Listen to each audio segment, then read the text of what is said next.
সমসাময়িক অসমীয়া সাংস্কৃতিক প্ৰেক্ষাপটৰ এক চিনাকি নাম চেপন কেন্দ্ৰীয় ৰঙালী বিহু সন্মিলন।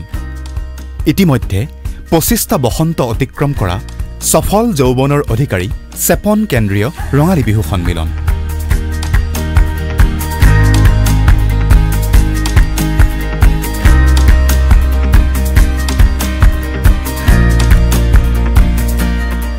(১৯৯৩ চনৰ আৰম্ভণিৰ পৰা চমকপ্ৰদ বিনোদন আৰু আকাংক্ষিত গণ উন্নয়নৰ ভাৱধাৰাৰে লালিত পালিত এই চেপন কেন্দ্ৰীয় ৰঙালী বিহু সন্মিলনে প্ৰতি বছৰে অসমবাসীক উপহাৰ দি আহিছে বিভিন্ন শিল্পী সাহিত্যিকৰ সমাৱেশ, বৌদ্ধিক আলোচনা, লোক আৰু আধুনিক উভয় সংস্কৃতিৰ মিলন মাধুৰ্য, বিবিধ বাচকবনীয়া গ্ৰন্থৰ প্ৰকাশ, সমসাময়িক বিহু স্মৰণিকাৰ সংগ্ৰহ, সংৰক্ষণ আৰু ৰাজ্যিক পৰ্যায়ৰ প্ৰতিযোগিতা ইত্যাদি।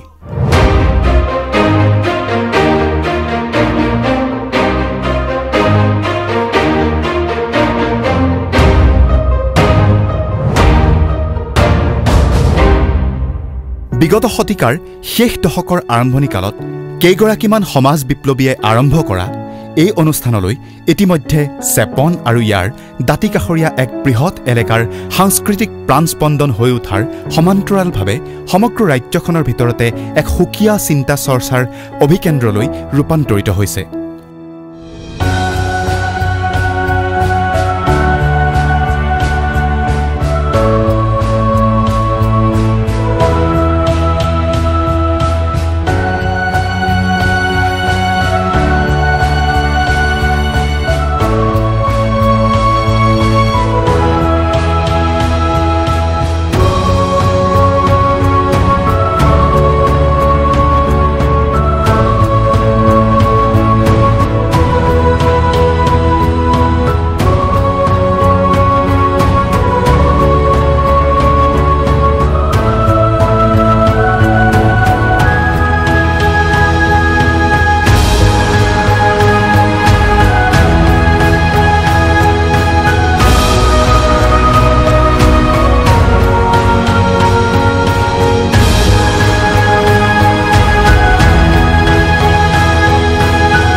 বিভিন্ন সৃষ্টিশীলতা আৰু বৰ্ণাঢ্য কাৰ্যসূচীৰ মেটমৰা সম্ভাৰ কঢ়িয়াই এই বছৰো অহা ১৯, ২০ আৰু ২১ বহাগ তথা ইংৰাজী ৩, ৪ আৰু ৫ মে ২০১৯ তাৰিখে চেপনবাসী আৰু অসমবাসীৰ হিয়াত খলকনি তুলিবলৈ প্ৰয়াস কৰা হৈছে।